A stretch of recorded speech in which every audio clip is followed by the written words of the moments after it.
Hey everyone, and welcome to your personalized deep dive. You're here because I know you're interested in this Google's new quantum chip, Willow, right? And you want to know, like, what is the big deal? What makes it so special? And why should I even care and all without getting, like, totally lost in the technical weeds? We've come to the right place. That's what we're here for. Yeah. We're going to break down Willow's incredible achievements and how it's like crushing supercomputers and Yeah. like just how fast it can do stuff.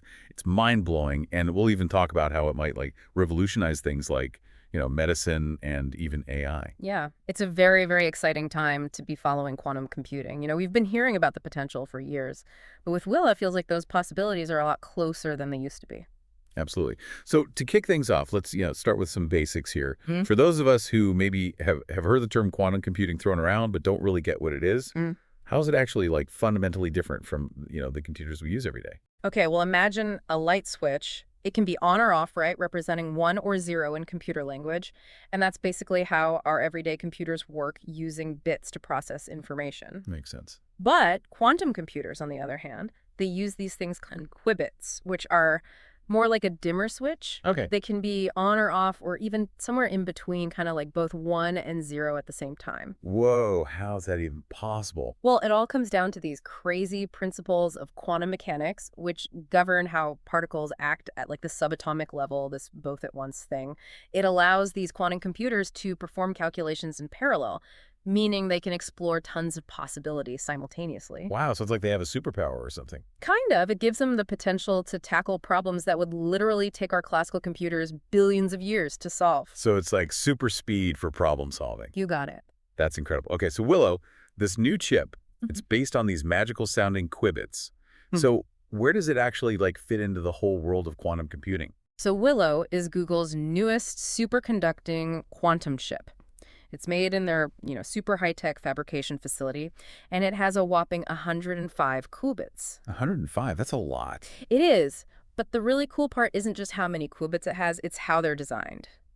Willow uses tunable qubits, and couplers think of it like, fine-tuning instruments in an orchestra to get this like perfect symphony sound. So they're like fine-tuning each qubit. Exactly. And this tuning allows for super fast and precise quantum calculations. It's like finding shortcuts in the quantum landscape. That's fascinating. Okay, so Willow's like this, highly tuned instrument ready to play a complex piece of quantum music. I love that analogy. That's a good one. But I've also heard that one of the big challenges with quantum computing is that these qubits are really delicate and like prone to errors. Yeah, that's true. How does Willow address that issue? Yeah, you're absolutely right. Qubits are super sensitive to their environment, which makes them susceptible to errors that can really mess up the results, and that's where quantum error correction comes in. And Willow has made some like incredible progress in this area. I remember reading about Willow achieving this below threshold error correction. It was a big deal in the quantum world, right? Absolutely, it's huge. Imagine you're building a tower out of blocks, but you're doing it on a surface that's like constantly shaking. With each block you add, the tower gets more unstable. Right, it's going to fall over. Exactly. But Willow's error correction is like finding a way to make that surface steadier with each block you add so the tower actually gets stronger as it grows. This was like defying gravity. Kind of. Willow does this by actually cutting the error rate in half with each increase in the number of qubits. And this means we can actually build larger and more complex quantum chips while also ensuring greater accuracy. So it's like having your cake and eating it too. You get more qubits and they're more accurate. Exactly, and it's a big step towards finally having reliable quantum computing, something we can depend on. That's a game changer for sure. So we've got this super powerful quantum instrument with like built-in stability control. But can you like give me a sense of just how powerful we're talking here? I mean, how much better is it? Okay, well, one way to understand just how powerful Willow is to look at how it performed on this thing called the random circuit sampling benchmark. It's also called RCS. Okay, RCS got it. Remember that like ridiculously complex puzzle I mentioned earlier? The one that would take a supercomputer longer than the age of the universe to solve? Yeah, the mind-blowing one. Well, that's basically what the RCS benchmark is. It's a computational task that's designed to be almost impossible for classical computers, but like perfect for showing off just how powerful quantum computing can be. So it's like the ultimate quantum flex. Pretty much. And Willow aced this test. It completed the RCS benchmark in under 5 minutes. 5 minutes? Are you serious? Yeah, it's crazy, right? It really shows you the huge difference in speed between classical and quantum computation. It's mind-boggling, right? So we get Willow's really fast, but like, what's the real-world significance of solving this puzzle? I mean, does it actually do anything useful? It's not so much about the puzzle itself, but what it represents. It shows us that Willow can do computations at speeds that are just impossible for even the most powerful supercomputers we have today. And that opens up a ton of possibilities for solving problems in areas like medicine materials, science, artificial intelligence problems that we just can't solve with our current technology. So it's like unlocking a whole new level of problem solving. Exactly. So it sounds like Willow is capable of some pretty revolutionary things. Can you like paint me a picture of how this might actually impact our world? Well, imagine a world where we can design drugs with pinpoint accuracy, targeting specific diseases at the molecular level. No more like trial and error, just straight to the cure. That would be incredible. Or what about creating brand new materials with properties that are like tailor-made to solve our biggest challenges? Things like lighter and stronger building materials, more efficient solar cells, even fabrics that can like repair themselves. Whoa, hold on. This is starting to sound like something out of a sci-fi movie. It might sound far-fetched, but based on what Willow can do, it's looking more and more like our sci-fi future is closer than we think. So we've established that Willow is super powerful and potentially world-changing. But what are like the key design features that make it so successful? What makes it tick? Well, Willow's success comes down to a bunch of really ingenious design features, each one carefully crafted to push the boundaries of what quantum computing can do. And one of the most important aspects is its use of tunable qubits. Right, we touched on that a bit earlier, but can we dive a little deeper? Yeah. How do these tunable qubits actually work, and why are they so important for making Willow perform so well? Okay, so think about it like this. In a traditional superconducting qubit, its properties are basically set in stone during fabrication. But with tunable qubits, we can actually adjust those properties in real time.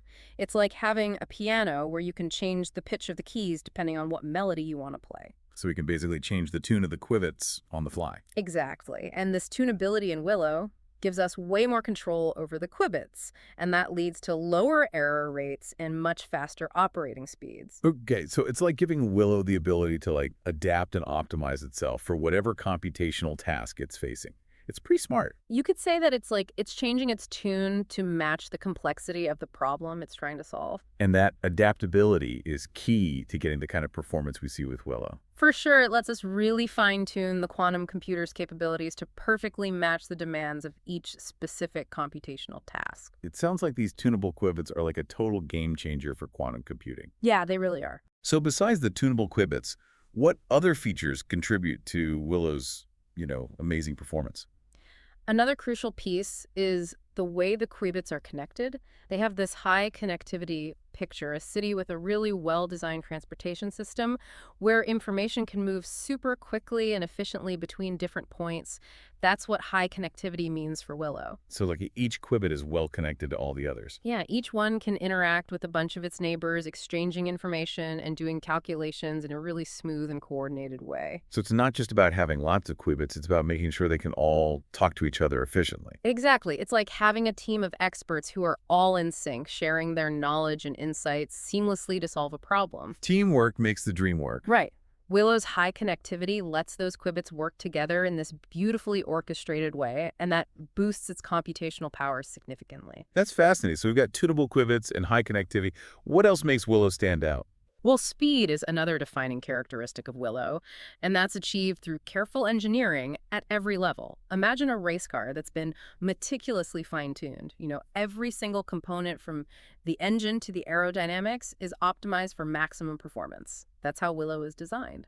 They really went all out to optimize this thing. They did, and that focus on speed is crucial for a couple of reasons. First, it lets Willow finish those complex calculations in a reasonable time frame. You don't want to be waiting billions of years for the answer. Exactly, but maybe even more importantly, that high operating speed actually helps to fight off the effects of decoherence. Ah, decoherence. That's where those delicate qubits start to, lose their quantum properties, right? It's like the quantum equivalent of a brain freeze. That's a perfect analogy, and by doing operations really quickly, Willow can basically outrun decoherence, minimizing the amount of time those qubits are exposed to those influences that make them unstable. So it's a race against time to finish the calculation before the qubits lose their quantum magic? That's a great way to put it, and when you combine all these features together, the tunable qubits, the high connectivity, the super fast operation speeds, you get Willow, a remarkably powerful and versatile quantum machine. It's really impressive. It's like a testament to the Google Quantum AI team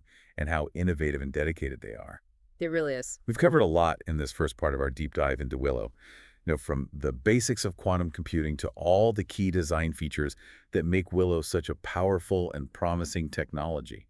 But there's still so much more to explore, like the whole world of quantum error correction and the details of that crazy RCS benchmark, and of course, all the mind-blowing possibilities for how this tech could be applied in the real world. And we're going to dive into all of that in the next part of our deep dive. Stay tuned, folks. We'll be back soon to take you even deeper into the world of Willow and its amazing potential. Welcome back to our deep dive into Google's Willow. It's pretty amazing how fast things are moving in the world of quantum computing these days. It really is. It feels like every week there's a new breakthrough. And last time we got a great overview of the fundamental differences between, classical computing and this whole quantum thing, with a focus on how Willow leverages those qubits and its clever design to solve problems that would take supercomputers like forever. Billions of years, yeah. But one of the things that really stuck with me was this whole concept of quantum error correction. Right. It seems really important if we actually want to rely on these delicate little qubits. Oh, you're absolutely right.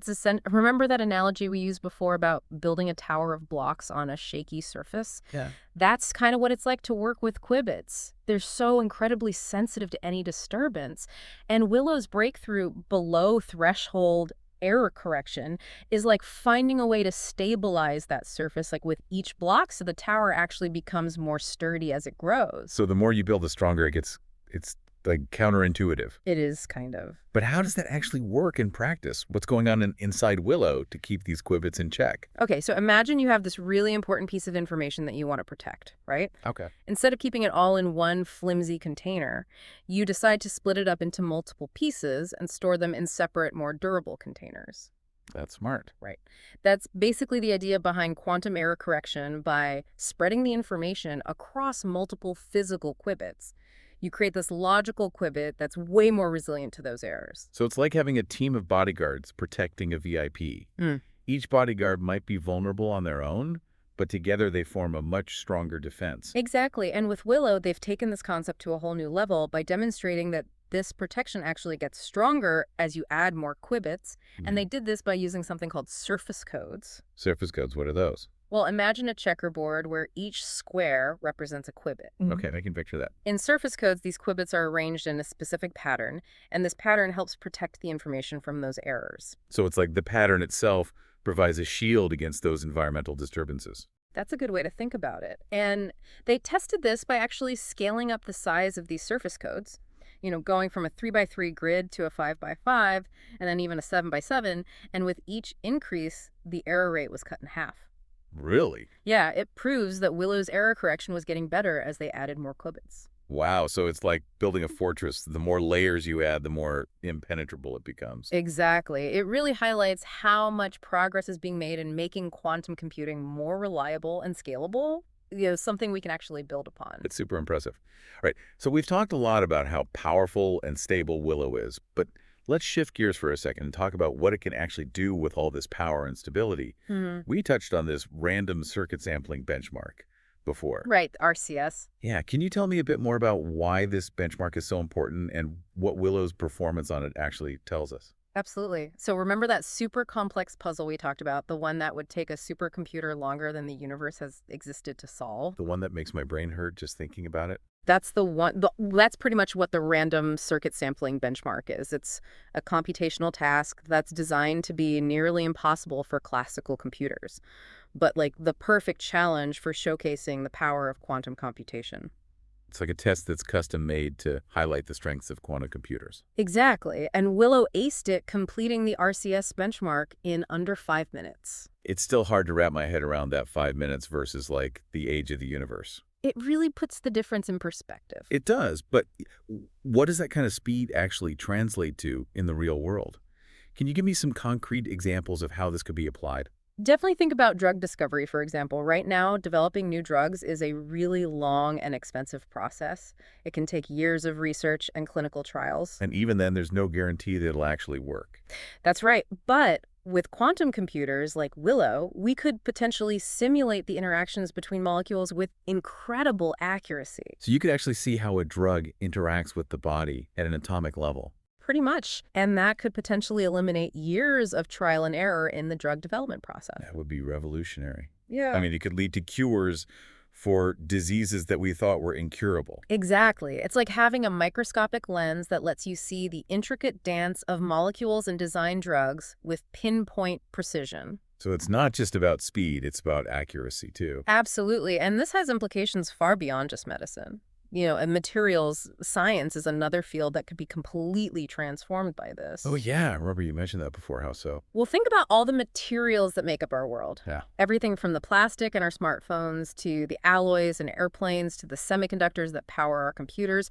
They're all made of atoms, right? Right. And quantum computers offer a whole new way to understand and manipulate those atoms. So you can design materials from the ground up with specific properties tailored to meet our exact needs. Precisely imagine lighter and stronger building materials that could lead to more sustainable construction. Or how about even more efficient solar panels that could capture more energy from the sun and help us transition to a cleaner energy future?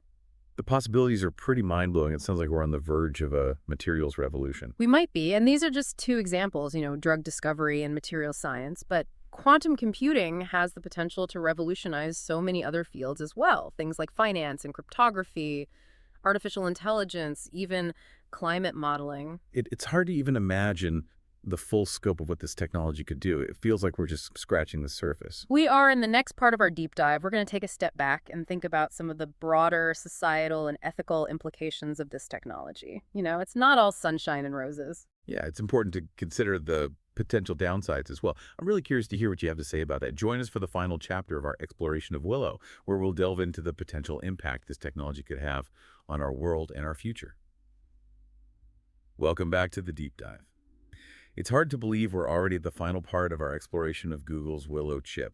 It feels like we just started, and we already covered so much, those mind-bending qubits and the potential for quantum computers to, revolutionize everything from medicine to the way we design new materials. It's definitely been a whirlwind tour of the quantum realm, and we've seen how Willow's innovative design and, groundbreaking performance are pushing the limits of what we thought was possible with computation. Totally.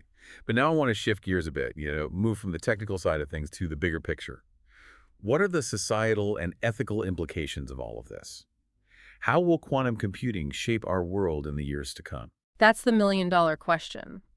Any technology this powerful has the potential to completely change the way we live in really profound ways, and we need to think about the benefits and also the potential challenges that come with that. Right, like every coin has two sides. Exactly. Okay, so let's start with the potential impact on the job market. We've already seen how automation and AI are changing industries. I mean, it seems pretty likely that quantum computing will just speed up that trend. What are your thoughts on this? It's a valid concern. As quantum computers get more and more sophisticated, they'll be able to do tasks that currently require human intelligence, and that could lead to job displacement in certain sectors. Right. Think about fields like, data analysis, financial modeling, even scientific research. Those are all areas where quantum computers could really excel. So are we headed for a future where robots take over the world and millions of people are out of work? Mm. It's a scary thought. I don't think it's quite that doom and gloom. While it's true that some jobs will be automated, history has shown us that technological advancements also create new opportunities and even entire new industries. That's true. Think about the invention of the automobile. It led to the decline of horse-drawn carriages, sure, but it also created a whole new industry around automobiles, from manufacturing and repair to sales. I never thought about it that way. And the same thing happened with computers, right? We can expect a similar pattern with quantum computing. Okay, so it's not so much about jobs disappearing altogether. It's more about a shift in the kinds of skills and expertise that will be needed. Exactly. We need to be prepared for that shift by focusing on education and retraining programs. Make sure people have the skills they need to succeed in a quantum-powered world. It's like learning how to speak the language of the future. That's a great way to put it. So we've talked about the economic impact, but what about ethical considerations? Are there things we should be thinking about as this technology evolves? Oh, absolutely. One big area of concern is data privacy and security.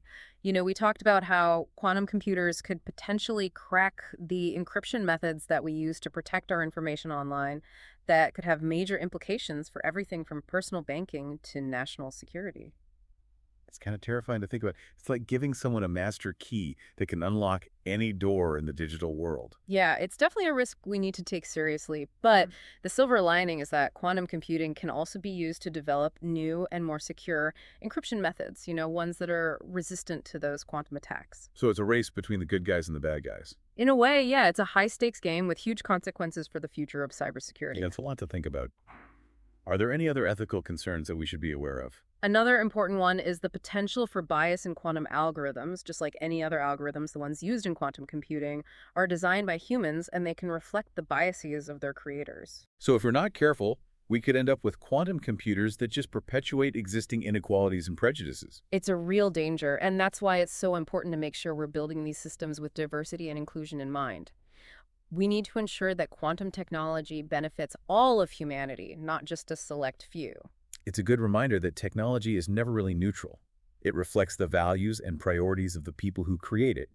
And we have a responsibility to shape these technologies in a way that aligns with our values and aspirations for a better world. I couldn't agree more. And it's not just about the ethical implications for society. We also need to consider how this might impact our understanding of what it means to be human.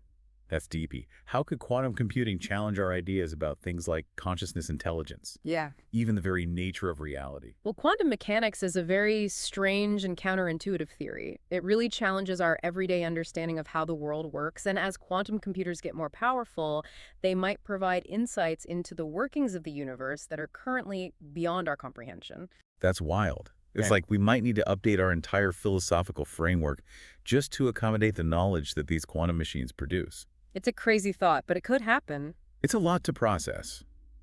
We've covered so much ground in this deep dive, from the inner workings of Willow to the profound societal and ethical implications of quantum computing. It's been an incredible journey. I feel like I've gained a whole new appreciation for the power and potential of this technology. I'm glad to hear that. And as we wrap up, I think it's important to remember that we're still at the very beginning of this quantum revolution.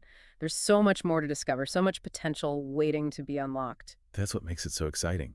We're on the cusp of a whole new era of computing, an era that has the potential to reshape our world in ways we can't even fully imagine yet. And as we venture into this uncharted territory, it's crucial that we do it with a sense of responsibility and a commitment to using this technology for good. Couldn't have said it better myself. A huge thank you to our expert for guiding us through this incredible exploration of Google's Willow and the world of quantum computing. And to our listeners, thank you for joining us on this deep dive. We hope you've learned something new and maybe even been inspired to learn more about this amazing technology. Keep exploring, keep asking questions. Who knows what incredible discoveries you might make? Until next time, keep those quantum minds engaged. We'll catch you on the next deep dive for another fascinating exploration of the world around us.